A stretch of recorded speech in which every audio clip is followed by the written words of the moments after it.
Alors bonjour et bienvenue dans ce nouveau podcast de chez Osmose. Dans nos podcasts, on rencontre des gens qui sont indépendants, qui ont une entreprise, qui sont actifs dans la communication ou dans d'autres domaines, comme aujourd'hui la gestion de crise. On reçoit Pierre Aubry d'Intuissance. Salut Pierre, Salut Sylvain. comment ça va? T'as trouvé le chemin de chez Osmose aujourd'hui? Ça a été compliqué avec le brouillard. Oui, c'est bien, hein, ce plateau, c'est magnifique, mais quand il fait beau. Ah, c'est vrai, C'est c'est comme la vrai. montagne, On sinon n'a vaut pas mieux la vue. rester en plaine, moins de risques sur la route. C'est vrai, on n'a encore pas la vue aujourd'hui. Parlons un petit peu directement de ta présentation et de ton parcours professionnel. Comment est-ce que dans ton parcours, ça t'a amené à la gestion de crise? Je crois que depuis tout petit, j'ai été intéressé par la sécurité. Depuis gamin, ça m'a toujours questionné de me dire: «Mais comment ça fonctionne?» Des gens qui préservent les autres d'attitudes, négatives. Mmh. Donc la sécurité m'a toujours porté. Puis après, je pense que c'est les opportunités de la vie qui m'ont amené spécifiquement à la gestion de crise. J'aurais pu être pompier, j'aurais pu être policier, je suis gestionnaire de crise. Ça rassemble un peu tout. Voilà, c'est Du coup, raconte-nous un petit peu ton parcours pour arriver, pour arriver à ça, arriver à ça. j'en aurais pour des heures, hein, si je commence Ouais, on a le temps, à on est discuter entre de nous, on est bien, on a le temps. c'est ouais, non, mais je pense que le point de départ, c'est quand même cette envie de servir la collectivité, Mmh. sous une forme ou sous une autre. Ensuite, à 20 ans, j'ai rapidement, commencé à faire du service militaire. Donc la notion de sécurité est venue aussi se greffer là-dessus. Puis j'ai voulu approfondir vraiment ce domaine-là, parce que ça porte aussi des valeurs qui me sont chères, hein. Déjà, des valeurs collectives de respect mutuel, de respect de soi-même aussi, hein. Parce qu'on peut être souvent victime de soi-même dans ces métiers où on se donne beaucoup à l'autre, puis on s'oublie. C'est vrai. Il faut faire aussi attention à ça. Donc c'est vraiment, mettre la perspective humaine au centre. Et puis l'anecdote que j'ai, que je partage avec beaucoup, de militaires, c'est ce premier jour où vous êtes la seule fois différenciable de vos collègues. Si vous arrivez avec La vos tenue habits civile, propres, tenue civile, et puis hop, en quelques heures, on se retrouve tous habillés de la même chose et quelque part, ça met une forme d'équité entre tous. On est tous les mêmes. ouais. Il n'y a pas de propriétaires ou de locataires, il n'y a pas de riches ou de pauvres, il n'y a pas de gens qui ont fait des études ou pas. Tout le monde est au même niveau et ça, j'ai trouvé ça absolument C'est génial. vrai. Et c'est au mérite qu'on peut évoluer, dans Oui, l'armée et toi, je crois que tu as oui. pu grader et puis tu as pu rapidement, Oui, monter les échelons un petit peu? oui, oui, oui, oui, sur quelques années. Donc c'est vrai que dans la gestion de crise, hein, on parle souvent d'origine militaire ou policière Ouais. ou industrielle dans certains pays, notamment comme la France. C'est vrai qu'en Suisse, le côté militaire est une forme de garant. Mmh. Si vous êtes militaire et que vous êtes officier notamment, on va vous faire plus confiance en disant: «Ah, ce gars, il sait aller au feu, il sait gérer des crises». Est-ce que c'est juste ou pas? Ça, c'est une autre question, mais la réalité, c'est ça et du coup, c'est vrai que ça m'a apporté aussi beaucoup de choses, Ouais. que j'utilise, régulièrement, dans ma C'est profession. vrai que l'armée donne aussi une certaine discipline et puis, Oui. ouais. Alors c'est pas tellement ça, moi, qui m'a branché, en termes de discipline, c'est plutôt, la structuration du travail. OK. Et ça, c'est vrai que quand on est, jeune soldat, on est plutôt dans l'exécution des ordres, Oui. dans la maîtrise des outils, des armes, des appareils, et après quand vous prenez du galon et que vous gradez, là, vous commencez à apprendre à gérer des équipes, à mettre en place une systématique de fonctionnement pour arriver à l'objectif qu'on vous assigne, à faire travailler les gens, à donner des formations. Et ce qui est encore plus compliqué, c'est qu'en Suisse, on a affaire à du service de milice. Ouais. Donc beaucoup ne sont pas motivés. Donc comment trouver, en tant que formateur, en tant qu'instructeur, cette fibre qui va faire en sorte que des gens qui sont plutôt réfractaires au départ vous suivent quand même. Donc ça pose un certain nombre de défis, C'est vrai. et c'est vrai qu'après quelques années, à 23-24 ans, on a déjà une grosse expérience, Oui. Et ça, qui c'est nous aide un beaucoup. des bienfaits de l'armée ou une chose qui est vraiment bien, c'est que dans les entreprises, c'est souvent compliqué de devoir, gérer une équipe ou un budget. Dans la vraie vie, on a rapidement, Mmh. son premier véhicule, son premier appartement, donc on doit gérer sa propre vie et en fait, l'armée va rapidement, c'est vrai, faire confiance à des jeunes personnes et à 20 ans, on peut gérer, tout ou partie d'un groupement, d'une quinzaine de personnes, des chars ou du matériel lourd et puis être responsable de ça. C'est vrai que Oui. ça donne des outils pour la suite qui sont vraiment, très précieux. Qu'est-ce que tu as fait ensuite dans ton parcours après l'armée, Bon, l'armée, c'était de la milice, hein, donc Ouais, du coup, en parallèle, j'ai fait des études en sciences politiques et en sciences criminelles. excellent. Donc toujours, hein, dans cette perspective de sécurité. Ouais. Et puis après, j'ai eu l'opportunité, mon premier job, ça a été en 2000, où un de mes professeurs que j'avais eu à l'université à Neuchâtel m'a dit: «Mais écoute Pierre, monsieur Aubry, est-ce que vous seriez content, est-ce que vous seriez heureux de venir comme assistant en sciences politiques?» Et Ouais. c'était le professeur Weibel, c'était mon premier employeur en fait, Ah, excellent. qui était une personne extraordinaire. Je le garde toujours dans un coin de ma mémoire parce que c'est vraiment lui qui m'a amené à ce que je suis aujourd'hui. C'est le point de départ. Et il a su Excellent. me faire confiance alors que j'étais jeune. Et il a peut-être que mon début de parcours militaire lui a plu aussi parce qu'il aimait Ouais. bien ça. Et c'est un homme très ouvert et j'ai beaucoup aimé sa manière d'enseigner aussi. Donc quand il Ah est ouais. venu vers moi, j'ai été conquis parce que c'était un homme qui, lorsqu'il avait des étudiants, il parlait à ses étudiants. Il ne récitait pas simplement des cours C'est vrai. qu'il fallait faire. Il avait cette capacité de capter l'attention et ça, c'était D'être absolument inspirant génial, comme ça. d'être inspirant. Et il y a beaucoup de choses que je me rappelle encore et pourtant Dieu sait si, il y a beaucoup de choses qui se passent à l'école dont on ne se rappelle pas, des Ouais, fois les ouais. mathématiques ou autres, mais lui, tout ce qu'il a enseigné était vraiment, Il y a des profs comme génial. ça qui nous Oui. marquent, ouais, un petit peu plus que les autres. Ah ouais, particulièrement, il était prof de sciences politiques et d'histoire des idées politiques, donc il y a aussi toute une perspective de ce qu'on vit aujourd'hui, Oui, que je peux recontextualiser par rapport à ce que j'ai appris dans mes études il y a plus de 25 ans maintenant, et qui finalement sont très souvent d'actualité. c'est vrai. Donc c'est mon premier job, c'était lui, donc voilà, j'en garde vraiment un très, très bon souvenir. D'ailleurs, on s'est au téléphone il y a quelques semaines, OK. et ça m'a fait plaisir qu'il m'appelle. Donc voilà, donc j'ai commencé comme ça, l'opportunité, puis après, je suis parti en France pendant quelques années, Mmh mh. et là j'ai travaillé pour la Confédération, indirectement. OK. Je formais les collaborateurs consulaires, Ouais. heu, en politique et relations internationales et c'était le début de l'e-learning dans les années 2000. Ah ouais. Donc j'avais été chargé de monter complètement un concept de formation, que je délivrais ensuite à distance à des gens qui travaillaient aux 4 coins du monde, y compris dans des pays, compliqués. C'était absolument génial cette expérience parce que, les gens m'amenaient toute une partie pratique de ce qu'ils vivaient, Oui, et moi je leur amenais finalement des concepts théoriques et c'était la rencontre de ces 2 mondes qui parfois sont un peu, un peu antagoniste, un peu ouais, antagonistes alors qu'ils sont très complémentaires et l'un va avec l'autre et c'est vrai. ça, c'est aussi, quelque chose qui me motive particulièrement, la formation, mais ce lien entre l'académique, la recherche et la pratique et d'essayer de trouver ce qu'il y a de mieux pour nos sociétés. Et puis après, je suis parti vraiment plus dans le sécuritaire. Là, en rentrant en Suisse, j'ai travaillé pendant 4 ans comme officier de carrière Ouais, pour l'armée, toujours l'armée, ouais. pour l'infanterie.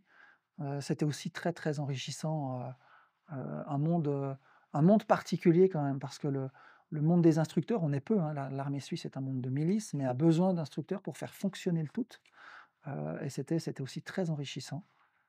Et puis ma dernière expérience, mes 2 dernières expériences étaient clairement en lien avec la gestion de crise puisque j'ai travaillé pour le canton de Vaud pendant de Mmh mh. nombreuses années en charge, de la planification de gestion de crise du canton de Vaud, au profit de l'état-major cantonal de conduite. On a eu quelques situations, particulières en 2015 notamment où on a dû gérer des Le événements train? climatiques.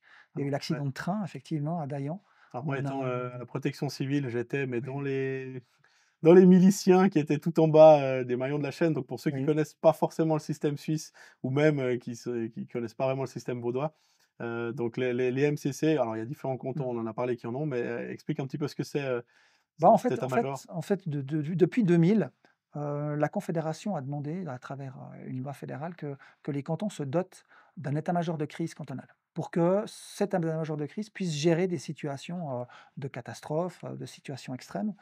Donc les états-majors cantonaux de conduite se créent en fonction de la culture propre de chaque canton. Donc Ouais, certains cantons ont décidé que ce serait la police cantonale qui se chargerait de prendre un volet supplémentaire, puis d'autres cantons qui ont dit: «Non, nous on veut que les policiers restent des policiers, et par contre on va confier la gestion de crise à une autre structure», et dans le canton de Vaud, c'est le service de la sécurité civile et militaire qui était en charge de ça.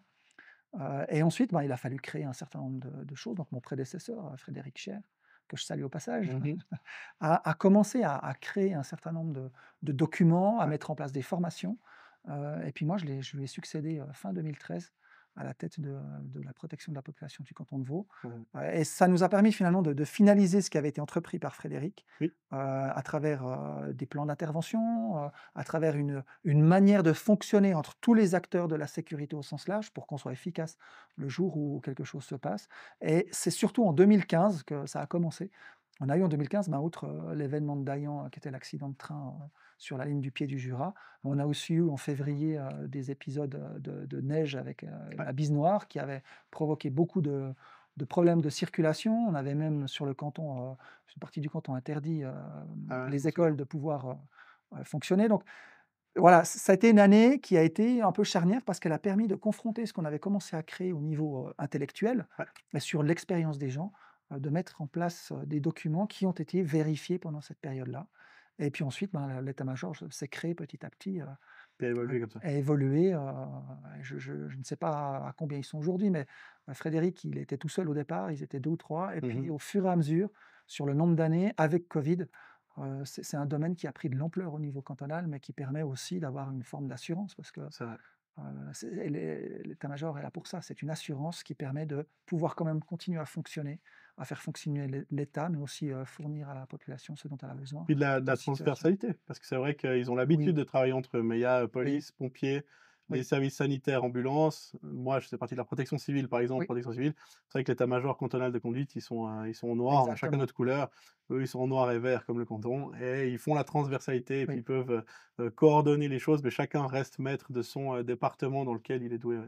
Effectivement ça. Et exactement. toi, tu Et as eu, fin année, je sais pas si tu as eu fin année ou si les choses ont fait que tu as quitté, l'état-major, cantonal de conduite juste avant Covid, donc tu oui, as pas eu à «subir» entre guillemets, bah si, un bah petit peu si, indirectement, ouais. bah si, parce qu'à l'époque, j'avais repris la direction des centrales d'urgence du canton de Vaud et de Neuchâtel, donc Ouais, centrales d'urgence sanitaire. santé, ouais, Donc, il a fallu gérer la situation de crise Covid dans le milieu ça sanitaire à ce moment-là, au sein de la fondation dans laquelle, j'étais employé. mmh mh, Et donc, on a dû mettre en place une gestion de crise pour pouvoir, absorber, toutes les demandes par téléphone qui se faisaient pendant cette période. Donc oui, je l'ai vécu, c'est vrai, ouais. particulièrement aussi de ce point de vue-là, mais pas au niveau transversal Ouais. comme avant. Par contre, ce que j'avais pu faire avant m'a aidé à comprendre la situation et surtout à prendre du recul, Mmh mh. parce qu'on y reviendra peut-être plus tard, mais un des éléments clés dans toute situation de crise, c'est aussi d'avoir cette capacité de pas de temporiser en termes d'urgence de réponse, mais soi-même de se positionner, d'être calme, d'être serein, de prendre aussi le temps de réfléchir, Oui, pour ne pas partir dans une direction qui ne soit pas la bonne, c'est vrai. même si on peut toujours se réadapter au fur et à mesure de l'évolution, mais prendre un bon départ, d partir sur le bon rail vous permet le plus souvent de pouvoir arriver au bout, de manière beaucoup plus sereine. Alors que si vous partez trop vite et que vous vous trompez, ben, vous devez revenir en arrière, vous devez refaire un certain nombre de choses. Ça peut créer des tensions aussi au niveau des équipes. Ça Donc, voilà, cette expérience-là m'a permis de calmer. Et voilà, la pandémie, ça a quand même été, un c'était violent événement pour beaucoup de personnes. particulier parce que, comme je le dis très régulièrement, c'était bien sûr que c'était systémique, et que les organisations étaient touchées, mais nous étions tous touchés individuellement. Mmh. Donc, on a été victimes, on a peut-être, été malades, on a peut-être eu des décès au sein de notre famille. Et du coup, comment est-ce que cela influence notre perception générale, de la crise quand on est au boulot? Est-ce que nos biais, vont être activés ou non? Et donc ça permet ça a vraiment, été au cœur des choses, je Mmh pense, mh. qu'on a beaucoup d'enseignements à tirer de cette pandémie. Est-ce qu'on a tiré tous les enseignements qu'il y avait à tirer? J'en suis pas sûr, Pas encore. parce qu'il y a un réflexe aussi très naturel, hein, c'est que de l'humain, c'est que quand on vit quelque chose de très difficile, très douloureux, généralement, on veut en sortir. Mmh mh. Et prendre le temps d'analyser comme on a travaillé, pendant cette période n'est pas forcément quelque chose qu'on fera parce qu'on a envie de penser à autre chose. Ouais, Et c'est complètement naturel. ouais, Mais il y a peut-être des points quoi qui pourraient être approfondis, enseignement à prendre. des Du enseignements coup, à c'est prendre. à l'issue un peu de cette gestion Covid que te vient un peu l'idée d'Intuissance ou de tu es, Oui, co-créateur du coup oui, d'Intuissance, qui est oui. l'entreprise actuelle, dans laquelle tu travailles. Alors oui et non. Ça a toujours été dans mon esprit et dans Mmh celui mh. de mon épouse qu'à un moment donné, on avait envie de créer quelque chose ensemble.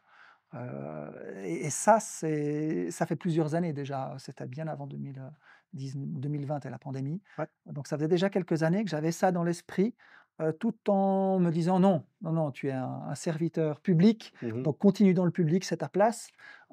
Et puis certaines expériences professionnelles qui ont eu lieu après Covid m'ont aussi poussé à changer mon optique et me dire: «Ben tiens, essaye de te lancer une fois tout seul pour voir ce que ça donne». Et d'oser Ouais, partir d'une forme de cocon, hein, parce que quand vous êtes, dans un service c'est vrai. public, il y a quand Ouais, même une imagerie qui est populaire du fonctionnaire qui n'a pas forcément lieu d'être, mais vous avez quand même une sécurité de l'emploi Mmh. qui, la plupart du temps, est quand même est garantie et vous n'avez pas à vous soucier d'autre chose, donc c'est confortable. Même si vous êtes personnellement dans une situation compliquée, Ouais. vous allez dire: «Ah mais au moins j'ai mon salaire chaque mois». Mmh. Alors est-ce que c'est un bon calcul ou pas? Chacun est maître de sa vie. Moi, j'ai choisi à un moment donné de dire: «Non, ce côté-là, j'ai plus envie de l'avoir». C'est une sécurité, qui est difficile à enlever, mais je me suis dit: «J'ai besoin d'avoir mon libre arbitre, de ne pas dépendre d'un supérieur ou d'une autorité politique pour dire ce que je pense ou d'évoluer dans la direction que je souhaite aller», et c'est ce déclic-là, à un moment donné, en 2022, qui m'a dit: «Maintenant, vas-y, lance-toi, c'est le bon moment». Je crois que la vie te montre que les structures organisées, tu as fait le tour, tu as fait beaucoup de bonnes choses, mais tu as aussi fait des erreurs, donc maintenant, vas-y, continue Ça et te essaie permet la meilleure. plus de liberté et de pouvoir Beaucoup plus de toucher liberté, oui. aussi plus de personnes différentes. Parce que c'est vrai que quand on est, dans un service, même d'une institution comme les MCC, bon, on va toucher Oui, certains services, on aura certaines choses, mais toi, bah, maintenant avec oui. Intuissance, vous pouvez toucher vraiment une large palette de personnes et puis de pouvoir, expliquer à beaucoup, ouais. Et surtout là, par rapport à la gestion de crise, hein, ça a été quand même, plus de 15 ans de ma vie avant, de créer Intuissance, Ouais. où j'ai pu voir tout ce qui était bénéfique dans la manière de fonctionner en situation de crise, mais aussi tout ce qu'on peut améliorer et ce dont on doit tenir compte. Et là, le covid a pour moi été un révélateur d'éléments, comme, la notion de la gestion émotionnelle ou de la Mmh. régulation plutôt émotionnelle, parce qu'on ne gère pas ses émotions, elles viennent, mais c'est comment est-ce qu'on peut les réguler pour soi-même, mais au sein de son équipe? Sont des éléments qui sont des facteurs clés, au niveau des situations de stress intense et ce n'est pas considéré en fait aujourd'hui dans la méthode classique de gestion de crise. Ouais. On est très axé sur le cognitif, sur la manière de faire les choses, mais l'intégration de l'émotionnel ou de l'intuition, heu, qui nous aide quand même pas mal à décider dans l'incertitude, sont des éléments qu'on doit intégrer. Ça ne veut pas dire qu'on doit les écouter aveuglément, mais simplement dans la balance, le cognitif, l'intuitif, l'émotionnel sont des indicateurs qu'on doit considérer pour pouvoir prendre une décision qui est la plus juste possible. Et si vous omettez ces 2 de ces facteurs sur 3, bah, il y a de fortes chances que vous vous trompiez. Ouais. Donc à un moment donné, il faut pouvoir intégrer ça et c'est aussi le 2e facteur qui m'a poussé à créer Intuissance, c'est d'amener ça. Et de dire: «Oui, la gestion de crise, non seulement c'est pas uniquement sécuritaire ou catastrophique», Mmh. parce qu'une crise individuelle, un divorce, un décès, quand on est jeune, on passe pas son année, c'est une crise personnelle de se dire: «Bah, tiens, j'ai perdu une année, qu'est-ce qui s'est passé?» Donc donner des outils aussi pour traverser ces moments-là. En fait, la gestion de crise, pour moi, c'est quelque chose qui va dans l'ordre de on donne des outils supplémentaires à tout un chacun pour leur permettre de pouvoir mieux vivre leur vie de quotidienne et d'être capable de pas seulement gérer une frange de choses, on se dit: «Ça, je suis capable, le reste, je sais pas», Ouais, mais d'avoir des outils pour gérer tout ce qui peut se passer dans sa propre vie et d'avoir cette capacité de se dire: «Ça, je peux le faire moi-même, mais ça, j'ai besoin d'avoir quelqu'un d'autre» et d'avoir cette humilité aussi de dire: «Je suis capable de faire ça, mais c'est vrai. par contre, ça, je peux pas. Je vais chercher de l'aide» et aujourd'hui, c'est vrai que de demander de l'aide, dans certaines structures, notamment très hiérarchisées, organisées, c'est presque un aveu de faiblesse, C'est ça. alors que c'est plus une force.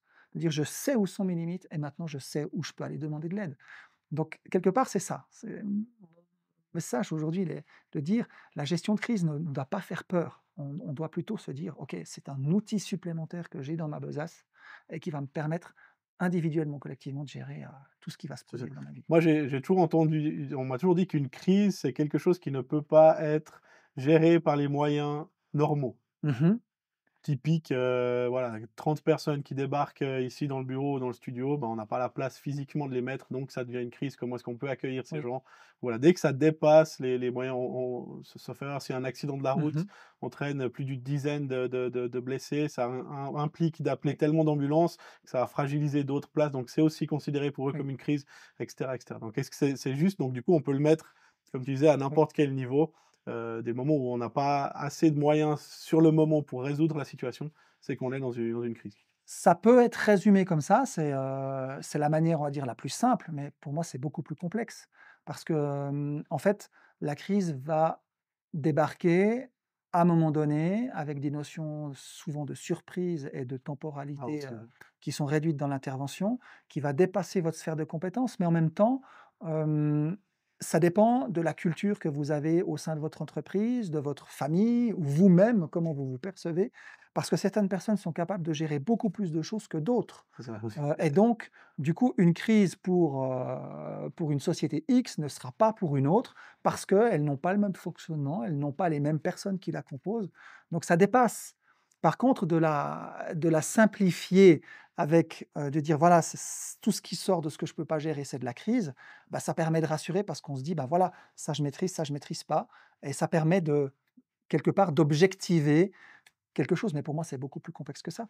C'est vrai, Et une situation qui peut paraître banale au départ peut très vite s'envenimer, devenir une crise. Et une crise, c'est pas forcément externe. Une c'est vrai. crise peut être interne, un problème personnel, voilà, Des qui se crises développe dans le ventre, des existentielles, ouais, crises existentielles. On en a tous connu, c'est une crise. bien On sûr. n'arrive pas à maîtriser, on a un émotionnel qui nous déborde. Par contre, si vous avez appris à vous connaître, à savoir quelles sont vos émotions dominantes, à savoir comment dans quelles circonstances vous vous sentez à l'aise ou alors vous ne vous sentez pas à l'aise, ça vous aide.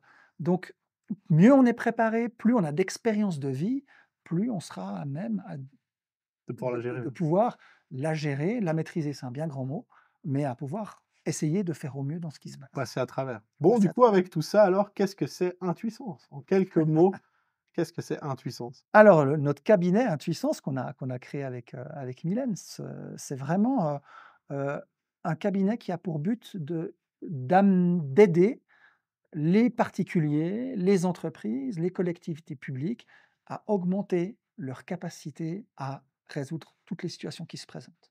Donc on les aide à gérer des situations complexes, des situations de crise, par de l'accompagnement personnalisé, par des formations, par des ateliers, par des entretiens individuels. On a plein d'outils, et l'élément central de tout ça, c'est tout au début.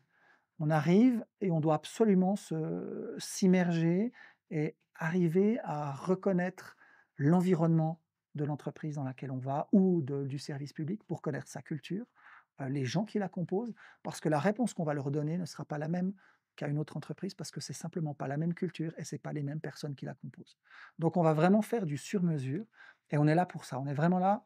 En gros, vous avez une situation, vous ne savez pas quoi faire, vous nous appelez Ouais. et on saura vous aider ou vous aiguiller vers les personnes qui seront à même de vous aiguiller spécifiquement par votre problématique. Ou encore mieux, anticiper en disant, prenez une formation avant Oui, qu'il y ait un problème qui oui, survienne, puis oui, effectivement qui permet de oui, préparer. Parce que comme tu l'as dit, c'est à juste titre, c'est vrai, il y a des processus qu'on peut apprendre à mettre en place, effectivement, quelles sont les oui, premières choses à faire dans certains cas oui. et c'est souvent un peu les mêmes Mmh. choses au départ, mais après effectivement, là, il y a besoin de personnes externes ou des fois de conseils personnalisés pour dire: «Ben, dans cette situation-là, peut-être aller comme ci ou comme ça». Puis effectivement donner des outils aux gens, Mmh. pour permettre d'y arriver. Est-ce que tu pourrais nous partager une expérience comme ça, nous raconter, un moment précis où tu sens que tu as fait la différence, où tu sens que vraiment tu as pu combiner tout ça? Ce que tu as appris Oui. dans tout ton parcours, l'émotionnel, ton instinct? Alors, il y aurait plein d'exemples personnels, Mmh mh. ou familiaux, qui se sont produits, qui me donnent des outils. Mais par rapport à l'activité d'Intuissance, aujourd'hui, j'en ai plusieurs, mais il y en a un qui s'est passé très récemment où, on est intervenu avec un collègue dans une équipe, pour justement, travailler le relationnel entre les gens, et on s'est rendu compte à travers la formation durant la journée qu'il y avait un blocage, qui s'était créé, qui était historique entre certaines personnes de cette équipe. On a pu identifier ça pendant la formation, on a pu adapter notre formation et faire ressortir cette problématique et ce qui a été génial, c'est que dans les jours qui ont suivi notre formation, ils ont pu se réunir entre eux, mettre les choses sur la table et gommer, une situation qui était latente et qui provoquait des petites tensions Ouais. régulières, mais personne n'arrivait à réellement mettre le doigt sur ce qui se passait. Puis là, bah, on a pu, avec certains outils Mmh. et surtout une observation et une compréhension de chacun d'entre eux dans l'équipe, de pouvoir mettre le doigt sur ah tiens, là, il y a un blocage. Et ensuite d'arriver à sortir l'élément qui fera que le blocage sorte. Mmh. Par contre, ce qui est très important, c'est que nous, on va proposer des choses, on va accompagner, mais le final, c'est chaque personne, c'est chaque équipe, chaque organisation qui va devoir trouver son mode de fonctionnement pour qu'il lui soit propre. Parce que moi, je pourrais très bien arriver avec une méthode, Ouais, voilà, ouais, ça c'est la méthode, vous faites ce que vous voulez, et je vais taper à côté. ouais. Parce que les gens ne vont pas s'identifier. Donc, ils doivent être co-créateurs de leur environnement, de leur manière de travailler. Et c'est vrai que la crise ou bien les situations stressantes comme ça Mm. révèlent effectivement, comme tu dis, les problèmes de fond ou les problèmes qu'il y avait déjà. Quelqu'un qui va, manquer de compétences ou même, un chef qui sera peut-être pas assez présent, puis que c'est une Ouais. personne de l'équipe qui fera son travail, bah, c'est vrai que quand on les met sous stress ou sous Mhm. sous un mode crise dans les exercices, bah, ça va tout de suite Oui. surgir et dire: «Ah bah, c'est pas le chef qui a pris les décisions, c'est un employé, on ne sait pas pourquoi» et en fait, c'est que la répartition est mal faite.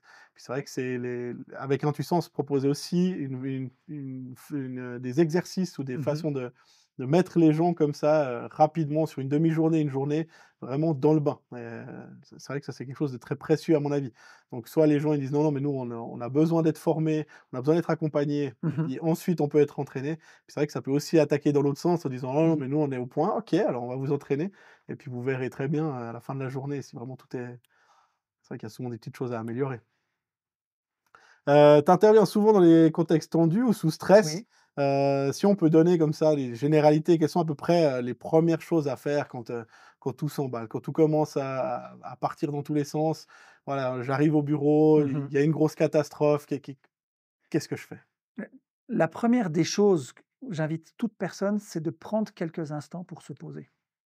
Peut-être s'asseoir, respirer, prendre 2 minutes pour, respirer, pour pouvoir gérer ou réguler l'émotionnel qui serait venu. Parce que ça peut être très bien de la colère et la colère peut vous pousser, à un certain nombre de décisions ou de la tristesse, ou de l'excitation, hein, de l'excitation: «Je veux en découdre, on va y aller, il faut y aller, il faut y aller», et qui va vous emmener dans la précipitation. Donc j'invite surtout à on se pose, on respire et ensuite on essaye de réfléchir, de ressentir les choses et puis de se caler aussi sur des procédures qui existent. Parce Mmh. qu'il y a très souvent, vous avez un certain nombre de choses qui existent déjà, des procédures. Alors, OK, est-ce que ces procédures, je peux les utiliser? Est-ce que les personnes qui composent le groupe actuellement ou qui sont présentes, est-ce que je peux compter sur elles ou pas?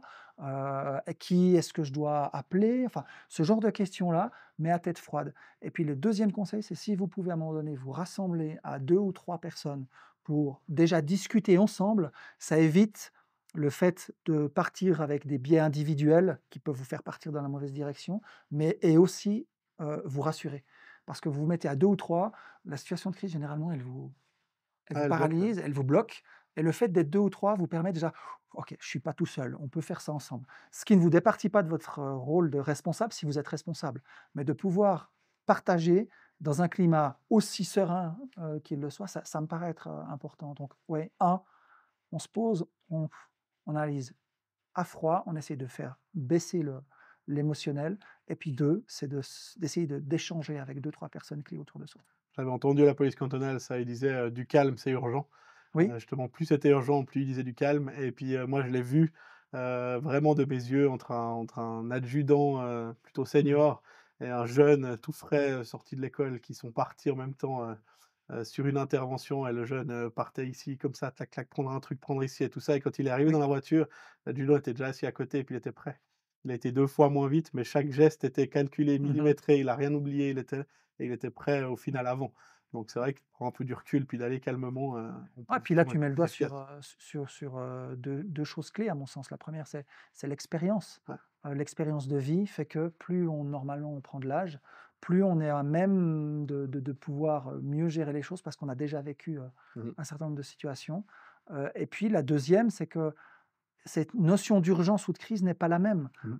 Si vous avez un feu qui se déclare dans une villa, puis que vous avez des gens à l'intérieur, l'objectif immédiat, ce sera de sauver la vie. Donc là, il n'y a pas de place pour, réfléchir trop longtemps. On sait ce qu'il y a à faire, il y a des procédures et on va sauver des vies.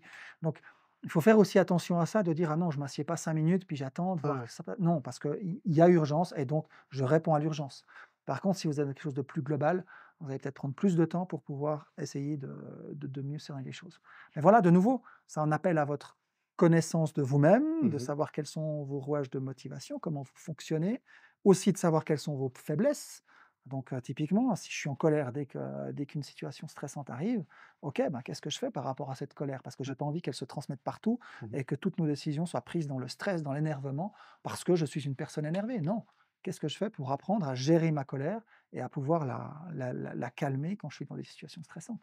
Donc il y a beaucoup d'introspection, avant, et je suis pas sûr qu'il y ait beaucoup d'outils aussi qui permettent, de le faire réellement et de savoir si on est juste par rapport à soi-même dans la fonction qu'on occupe. Ouais, c'est pour ça que le triangle que tu proposes est à mon Oui. avis, extrêmement précieux. Je dois apprendre certaines choses, je dois aussi apprendre sur moi et Mmh. apprendre à écouter, ma Oui. voix intérieure ou mon instinct ou Mmh. qui sera sûrement très juste. Moi, je suis spécialiste en communication. Je parle Mmh. plutôt, tout ce qui est communication. Je suis Osmose aussi, on fait de la communication sur les réseaux sociaux. Est-ce que toi, pendant une période de crise, tu es plutôt pour de la communication 100 transparente, 100 silence, un peu entre 2? Quel est d'après toi le Alors, pour moi, la transparence est importante. C'est-à-dire qu'il ne faut pas commencer à dire des choses qui ne sont pas vraies, pour une raison très simple, c'est que si vous mentez, l'émotionnel que vous allez dégager ne sera pas cohérent avec ce que vous dites. Parce que vous savez que vous mentez, donc automatiquement, votre gestuelle ou vos émotions vont être en discordance avec votre message. Donc, celui qui va le percevoir va dire: «Mais il y a un truc qui joue pas». Il va ressentir quelque chose. Donc, pour moi, il faut être transparent, dans le sens où il faut dire ce qui se passe. ouais, Après, il y a la manière de le faire et il y a le public. Comment est-ce qu'on communique à une famille qui a été victime de quelque chose? C'est pas la même chose, que de communiquer à l'ensemble de la population sur une problématique générale. Donc il faut adapter son discours aux personnes à qui on s'adresse. Donc c'est à la fois de la transparence, mais une transparence structurée. mmh. C'est-à-dire qu'il faut quand même créer un environnement qui permette de délivrer un message qui soit perçu de la bonne manière ou de la meilleure des manières par ceux qui vont l'entendre. Donc voilà, c'est un savant mélange de savoir comment toucher l'émotionnel, tout en préparant un discours qui soit cohérent par rapport à ce qui se passe, à être transparent. Oui, chez Intuissance, on est transparent, donc on va dire les choses, et je pense que la communication, doit aussi être dans ce sens-là et le silence, pour moi, c'est la pire des choses, de dire: «Ouais, on dit rien». Non, parce que si vous dites rien, il y a de l'interprétation qui viendra derrière. Voilà. Par contre, de dire: on vous dit quelque chose, mais on vous dit qu'on n'a rien à dire, C'est ça déjà va quelque chose. c'est déjà quelque chose et dire: «OK, on n'a rien à dire pour l'instant parce qu'on n'a pas suffisamment d'informations, on reviendra vers vous un peu plus tard, dans 1 heure, 2 heures pour avoir plus d'infos. Mais vous dites que vous ne savez pas». Mmh. Heu et c'est vrai que récemment, j'ai eu des interactions avec des gens dans certains dossiers où on ne reçoit pas de nouvelles pendant 2, 3 mois. Ah ben, commence à se poser des questions. On se dit: «Mais qu'est-ce qui se passe? Pourquoi il ne répond pas?» Alors que simplement un coup de fil, on dit: «Oui, ça prend du temps parce qu'on a une situation interne qu'on doit gérer. C'est gentil, on vous contacte bientôt». Eh non. Et ça se passe souvent, dans les carrels, donc comme, moi je fais la communication, je le vois, les gens, vont mettre en place des choses, vont faire mais oublient de communiquer.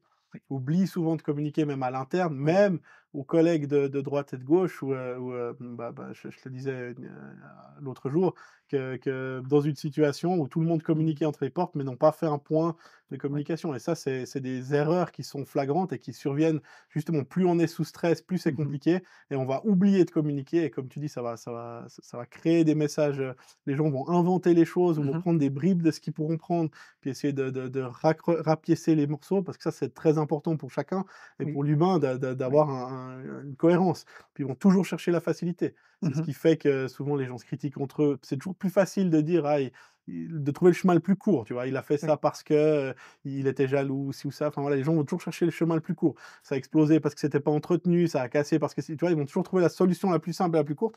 Puis c'est par la communication qu'on peut donner quelque chose d'un peu Absolument. plus vrai et qui va un peu plus dans ce sens-là. Si on continue, sur tout ce qui est un petit peu communication, toi tu as passé le pas, c'est comme ça aussi Mmh. qu'on a fait connaissance, qu'on a, travaillé ensemble, de passer, sur les réseaux sociaux et de te mettre un petit peu plus en avant. Donc Mmh. peut-être qu'avant tu étais aussi, la personne qui gérait les crises ou qui était, dans différents postes et puis que maintenant tu as décidé voilà de faire le pas avec Intuissance en te présentant comme expert, puis faire Mmh. le pas avec Osmose et avec nous de dire: «Bah, maintenant je vais, parler en tant qu'expert». Comment tu peux me raconter un peu cette expérience de se filmer, de se mettre en avant sur les réseaux? Alors ça a été une expérience, qui est assez récente, hein, Ah ouais? elle a quelques mois. Et oui, c'est vrai que de par mon expérience professionnelle d'avant, aussi d'une certaine forme de voilà, d'héritage, familial, bah, on était plutôt dans le don de soi, de pas se mettre en avant et de rester en retrait et finalement la communication, ma communication, n'a jamais vraiment été un thème. J'étais plutôt à dire: «Non, non, je veux pas être filmé, je veux pas être interviewé, laissons ça à ceux qui aiment faire ça». Puis en fait, à un moment donné, je me suis rendu compte qu'en tant qu'entrepreneur, pour me faire connaître, j'ai besoin de communiquer et surtout pour qu'on me fasse confiance, Oui. il faut que les gens puissent voir ma bobine, dire: «Bah, OK, c'est qui lui? Qu'est-ce qu'il fait? D'où il vient?» et que les gens, sachent qui je suis et donc du coup, voilà, ça a été un déclic de dire: «Non, vas-y, tu peux te mettre en avant et c'est pas de l'arrogance, c'est juste de dire: "Je suis capable de faire ça, je sais ce qui se passe aujourd'hui dans le monde, dans les entreprises et dans les collectivités. Voilà ce que je peux vous amener. Je suis là, allez-y"». Et Et ça donc permet aussi d'aider les gens. et ça Parce que permet voilà pas tout le et monde peut, dans son organisation, ou peut-être il y a des petites entreprises où il ouais, y a alors on pourra parler après, il y a des formations sur le site internet qui ouais. permettent, à moindre coût d'acquérir des bases vraiment solides. Mais, effectivement, le contenu aussi sur les réseaux sociaux permet juste, je pense que tu la connais, la roue de l'apprentissage. Mmh mh. Moi j'aime bien utiliser l'exemple quand on apprend à conduire, un véhicule. Quand on a 7 ans, on a 8 ans, on est assis derrière, et ben, on asseye dans la voiture, on part, on ne sait pas, donc on n'est pas conscient qu'on est incompétent. Oui. Et puis dès le moment où on arrive vers les 18 ans, normalement, on commence à regarder comment on tourne le volant, comment on ch et puis là, on devient conscient qu'on est Mmh mh. incompétent.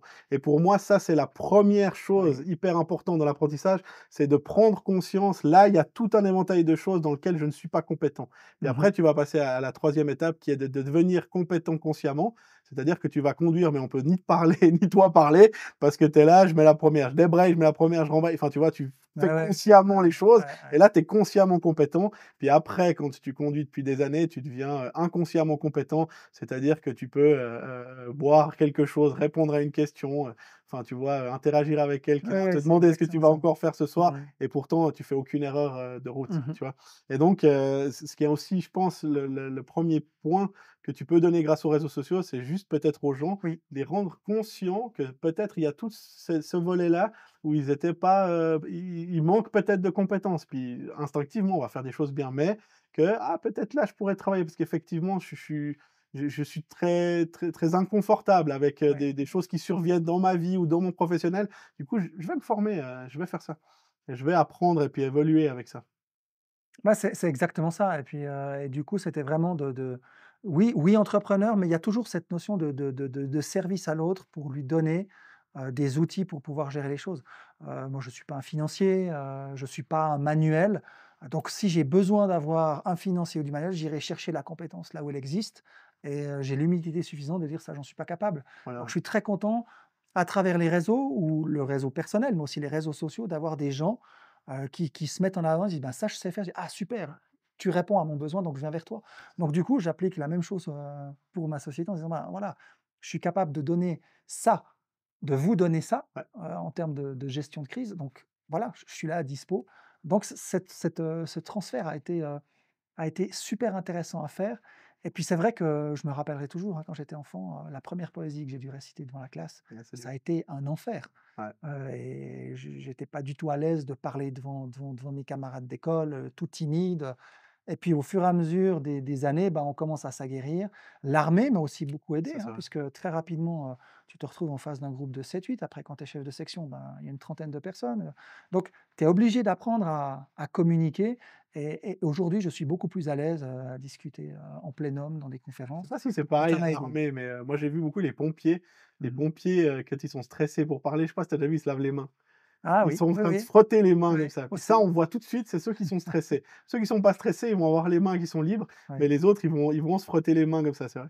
Et oui, bah oui, la prise de parole, que ce soit Mmh. devant un groupe, devant les médias, devant les caméras, il y a qu'une seule solution, c'est la répétition, c'est de faire, Oui. refaire, se voir et recommencer, et puis c'est comme ça qu'on peut corriger, et puis ça s'est plutôt bien passé. On a fait des Ah premières oui, oui, oui, non, capsules, super. tu étais rapidement à Oui. l'aise, enfin on a aussi Oui tout mis et en puis place. je pense que le drive quand même derrière, c'est ce qu'on aime. Ouais, C'est ce que je fais et ça permet de savoir si tu aimes ce que tu fais et si tu arrives à le vendre, d'expliquer: «Voilà ce que je fais avec passion», ben, les gens se disent: «Ah ouais, c'est un passionné le gars», donc 1, il est compétent parce qu'il a l'expérience, mais en plus, il aime ce qu'il fait ouais. et c'est cette authenticité que j'ai envie de donner, et pas faire des trucs, hyper calculés, hyper rigides, mais dire: «Voilà, la gestion de crise, c'est lui, il fait ça comme ça et moi je veux le transmettre avec ma passion». Et d'ailleurs sur mon profil LinkedIn, j'ai une petite maxime, hein, où le succès est égal, à la vision fois l'énergie. C'est Ouais. exactement ça, la vision de ce qu'on veut amener, la vision où on veut aller et quelle énergie je déploie pour y arriver. Et s'il y a pas ces 2 choses-là, on n'y arrive pas à mon Mmh. sens. Si je veux gagner de l'argent, si mon truc c'est faire business, je vais pas y arriver. Ouais. Parce que pour moi, gagner de l'argent, pour moi, c'est pas du tout quelque chose qui me drive. Moi, ce qui me drive, c'est d'être utile à l'autre. Donc voilà, quelle est ma vision pour amener quelque chose à l'autre et quelle énergie j'y mets. Et il y a des jours, je suis plat Ouais, ouais. et donc je fais autre chose. Je vais marcher avec ma chienne, avec ma femme, on va traîner, on va courir, on fait d'autres choses, on s'aère l'esprit et tout d'un coup, le soir, en rentrant à 22 heures, hop, ça revient et on travaille. La créativité Donc revient. voilà, c'est vraiment cette combinaison d'énergie et de vision, qui fait à mon sens Ah oui, c'est ça. qu'on peut Ça, avancer. c'est une erreur que beaucoup d'entrepreneurs font aussi, de croire que le but de l'entreprise, c'est de faire de l'argent et c'est faux. Le but d'une entreprise, c'est de trouver des clients et les satisfaire. Oui, Peu importe oui, dans quel, domaine c'est et puis l'argent est une énergie, motrice oui, comme toutes les énergies, qu'on peut mettre dans l'entreprise ou dans ses absolument. projets, ouais. Alors on en a besoin pour vivre, Ouais, parce qu'on est ah dans sûr, un monde qui tourne autour de ça, ouais. donc on en a besoin pour vivre, donc faire quelque chose gratuitement. Là aussi, hein, souvent on a cette discussion, avec, d'autres entrepreneurs, qui disent, «Ah oui, mais moi je donne beaucoup de contenu gratuit», et là, moi j'ai un problème avec ça. Je dis pas qu'il faut pas le faire, mais dans une certaine mesure parce que l'expertise que j'ai, moi ou un autre, que j'ai accumulée à travers l'expérience, mes expériences de vie, les formations que j'ai faites, elle se paye aussi. Ah bien sûr. Et donc, moi, je ne veux pas donner gratuitement comme ça à tout le monde pour juste qu'on me voit sur les réseaux. Je dis non, ce que je vous transmets, ça a une valeur et cette valeur, aujourd'hui, dans le monde actuel, elle se paye en argent. Ouais. Après, ça peut être en échange de prestations, on est d'accord, mais je ne vends pas quelque chose gratuitement. Alors, j'ai des actions caritatives, ça m'arrive de soutenir aussi, mais ça a un objectif particulier parce que ça me touche Ouais, bien sûr. spécifiquement. Mais donner pour donner, c'est une Voilà, vision sur les à laquelle réseaux j'adhère sociaux, pas. on donne plutôt, le comment on Oui, va faire ou et cetera. Mais c'est vrai que le savoir ou une certaine sagesse ou oui, sensibilité, ça on peut la mmh, transmettre que de personne à personne parce qu'il faut comprendre comment l'autre fonctionne. Puis il y a un oui. magnifique exemple pour ça, dans une entreprise, une usine qui ne fonctionne plus, toute la machinerie ne fonctionne plus, donc le patron perd énormément d'argent, tous les Mmh mh. jours. Plusieurs personnes essaient de réparer, ne peuvent pas, puis ils appellent un expert. Puis l'expert vient et puis il regarde toute la chaîne de production, il sort de sa mallette un petit marteau, puis il y a une place, il tape, touf, et tout repart. Mmh. Puis il fait la facture au directeur, puis il met 1 million. Mmh. Puis le directeur dit: «Vous pouvez me faire le détail de la facture, s'il vous plaît, parce que je trouve que c'est un petit peu cher». Puis il met coup de marteau, 1 franc, Ouais, savoir où taper, 999 999. ouais. Puis en fait, c'est ça. On peut apprendre aux gens à mettre un coup de Oui, marteau, mais savoir où taper, ça peut oui. s'apprendre qu'à travers. Puis ça rejoint, tes Mmh. 3 piliers. Effectivement, Ouais. tu peux transmettre le cognitif, facilement, mais c'est vrai que pour les autres aspects, il faut un échange. Un échange, Mmh. mais cet échange peut être aussi virtuel, hein. Tu peux faire, sous forme, Absolument. virtuelle, d'expliquer à quelqu'un, après avoir suivi la formation sur site, de dire, bah, voilà, s'il y a des points d'incompréhension, des choses comme ça, de prendre un rendez-vous, virtuel en individuel. Et puis il y a aussi tout un autre volet que tu proposes. Donc, c'est Mmh. soit former les gens pour qu'ils comprennent comment faire les choses, puis après entraîner et puis exercer. Oui, Ça, c'est aussi quelque chose oui, qui est absolument. important. Donc il y a tout, hein, il y a à la fois, réaliser la prestation, une entreprise qui n'a absolument pas le temps de faire un plan d'urgence, cyberattaque par Ouais, exemple ou un problème de continuité des activités. Si vous avez une maladie, contagieuse dans vos équipes, ben, qui peut remplacer qui? Donc je peux faire aussi ces prestations-là. ouais, C'est-à-dire, je vous réalise votre plan, mais évidemment je le fais sur place en connaissant la culture, l'environnement. Donc il y a la réalisation de prestations, il y a les formations, l'accompagnement et après on peut tester. ouais. On peut tester à travers des exercices, des simulations plus ou moins, contraignantes en fonction du niveau que les équipes ont atteinte. Parce que pour moi, balancer, une équipe, dans l'eau froide, gelée, en lui disant: «Bah, voilà, il se passe ça maintenant, qu'est-ce que vous faites?» sans accompagnement, ça n'est pas productif. C'est pas On formateur. peut le faire avec des gens dont c'est le métier, qu'on doit absolument tester dans leur capacité à gérer des situations de crise. Mmh. On peut, ce sont des gens expérimentés. Mais des gens qui sont au départ, qui ont besoin d'être accompagnés, les mettre dans l'eau froide comme parfois je l'ai vécu, je trouve ça complètement contre-productif parce qu'on crée Ouais, ouais. une résistance personnelle vis-à-vis de ce qu'on veut lui enseigner, parce qu'en fait on crée une frustration. Mmh. Et le but c'est pas de créer une frustration, c'est de donner des outils pour que les gens, les équipes, les organisations puissent ensuite gérer elles-mêmes. Hem, Mais dans certains cas, ça peut être, précieux si tout d'un coup dans une équipe, il y a une personne qui oui. refuse, d'admettre certaines choses ou certains fonctionnements qui peuvent, être nuisibles. Mmh. Bah, par l'exercice, parfois, on peut Absolument. aussi Oui, pousser oui. à l'erreur dans un milieu contrôlé et Mmh. puis c'est souvent en tout cas moi je sais que j'ai eu parfois appris comme ça. C'est souvent quand Mmh. on nous pousse dans certains où on dit: «Non, non, mais je suis sûr que je suis juste», puis tout d'un coup Mmh. clac: «Ah non, j'ai fait Mmh. une erreur» et ben, du coup là, on apprend par la Oui. pratique vraiment c'est C'est ancré en nous, ça ouais. on leur fera C'est jamais. c'est comme ça qu'on apprend. Et Je une suis fois oublié, mon c'est certain. trépied, j'oublie plus jamais mon trépied, parce que quand il faut faire une vidéo, puis qu'on n'a pas son trépied, c'est une catastrophe. Donc, dans Mmh. la pratique aussi, même d'un exercice, on arrive à reproduire une situation qui fait que les gens, Voilà, ils vont apprendre les choses au plus profond d'eux. oui. Vraiment, très intéressant. Et puis est-ce que tu as déjà eu des retours du coup avec tes réseaux sociaux? Je repasse sur, ta mise en avant sur les réseaux sociaux. Donc on a fait, ensemble des capsules Oui. vidéo, on continue à en faire. Est-ce que tu as déjà eu des retours ou déjà des gens qui t'ont vu, qui t'ont fait, Oui et c'est très positif parce que, beaucoup ne savent pas ce que je faisais. mmh, Ils disent: «Mais tu fais de la gestion de crise, mais c'est quoi?» même des et proches? même des proches, Mmh. et le fait de l'expliquer, de le vulgariser à travers ces capsules, ouais, voilà, mes amis, mes collègues, mes anciens collègues: «Ah, c'est ça ce que tu fais? Ah, j'avais pas compris». Bon, encore maintenant, certains disent: «Mais je comprends pas encore tout à fait ce que tu fais». Ça veut dire qu'il y a encore des choses qu'on peut amener. Après, je leur explique, mais et donc j'ai eu des retours et j'ai aussi eu des retours, avec des gens qui, grâce aux capsules, m'ont contacté pour que je les accompagne. Ouais, Donc l'effet, de oui, ouais, voilà, d'épandage, sur les réseaux sociaux permet à des gens tout d'un coup d'avoir: «Ah tiens, lui, ça m'intéresse ce qu'il fait, et ça peut répondre à un de mes besoins». Donc oui, il y a non seulement eu des retours de mes amis sur, voilà, ce que tu fais, mais aussi de clients, qui sont de personnes qui sont devenues ensuite des clients, et puis aussi des gens qui m'ont invité pour des conférences. ah ouais, OK, excellent. voilà, bah, explique-nous ce que c'est que la gestion de crise, comment toi tu la vois aujourd'hui? Comment elle sort peut-être des sentiers battus? Qu'est-ce que tu amènes de plus? Donc c'est super intéressant. Ah excellent. Alors on va passer à la dernière, au dernier petit point qu'on a entre nous, ça s'appelle les questions rafales. On a une douzaine de questions où tu réponds plutôt rapidement, mais un développement, c'est quand même, plus sympa et puis, je te laisse, te faire surprendre. Est-ce que tu es prêt? Absolument, on va y aller. OK. Ton outil de travail indispensable? Ma tête, ma tête parce que c'est ma valeur ajoutée. Heu, c'est à travers mes expériences, à travers mes formations, les gens que j'ai rencontrés, que j'ai pu construire dans ma tête, tout ce qu'aujourd'hui, je réalise avec Intuissance. Donc oui, ça c'est d'ailleurs ma femme, elle me dit: «S'il y a une chose qu'il faut garder chez toi, c'est ta C'est tête». la tête. C'est plutôt gentil. Une qualité, indispensable pour, gérer une crise? L'humilité. L'humilité parce que on doit être en capacité de se dire: «Oui, je peux faire» ou «Non, je peux pas faire» ou savoir où est ma limite. Il y a rien de pire que se mettre dans une position de super-héros et dire: «Je vais tout gérer». Non, non, c'est pas du tout comme ça que ça passe.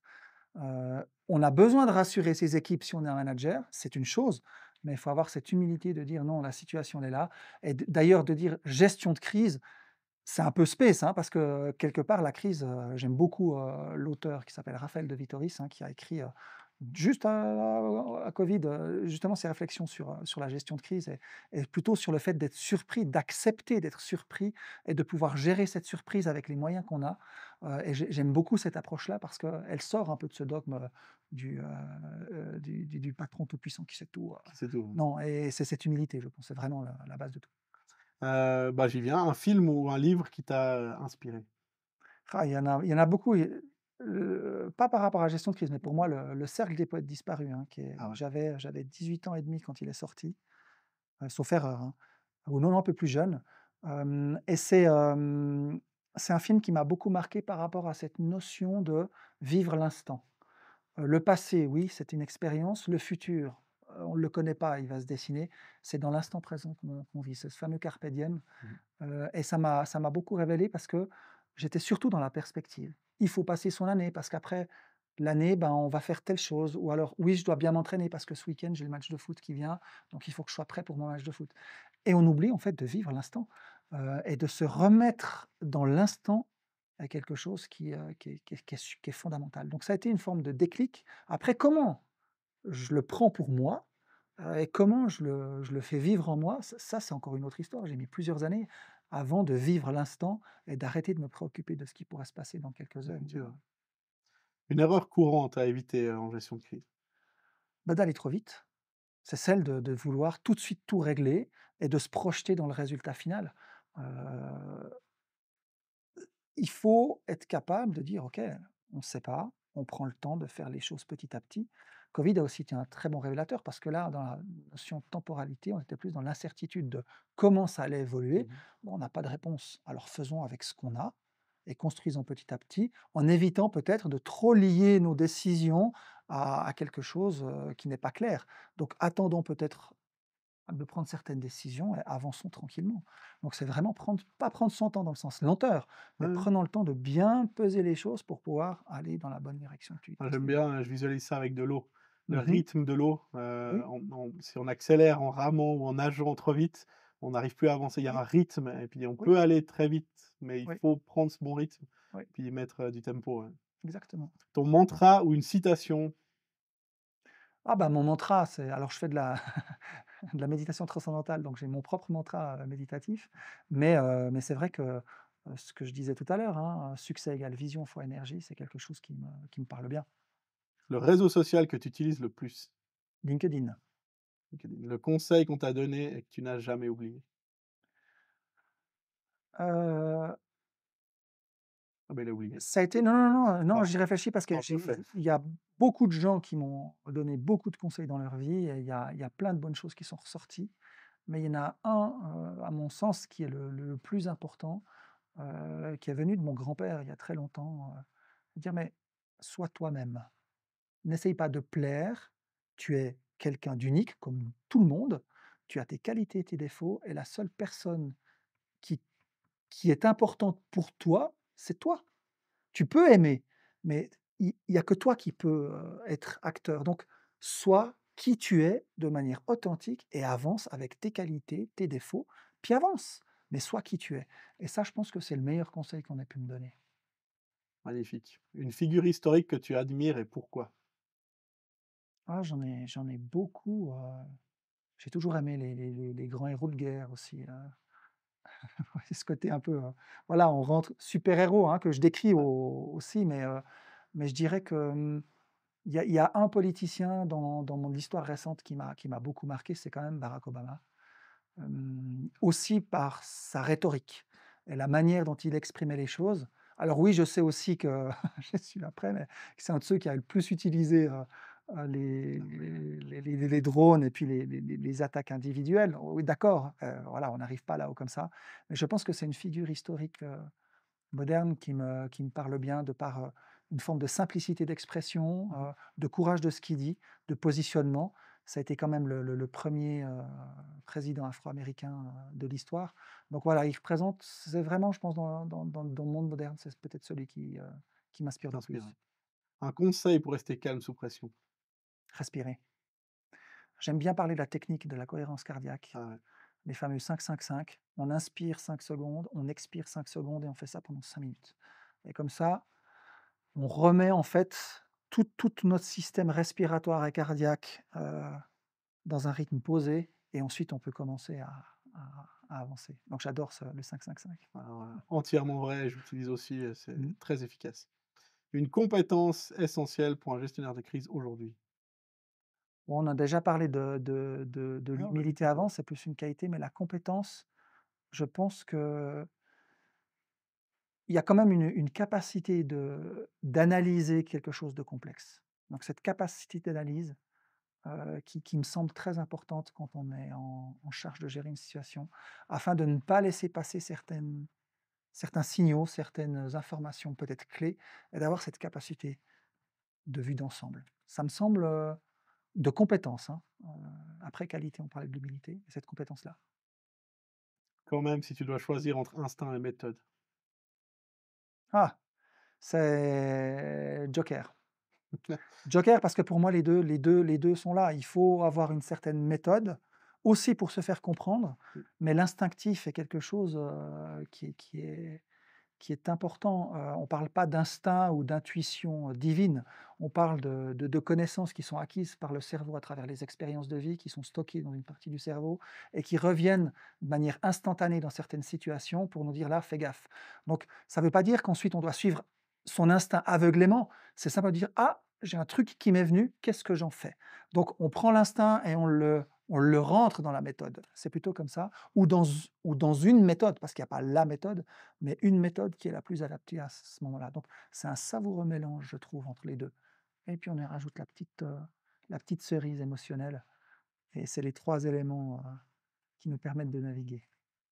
Et enfin, dernière question, si tu devais résumer ton métier en une seule phrase?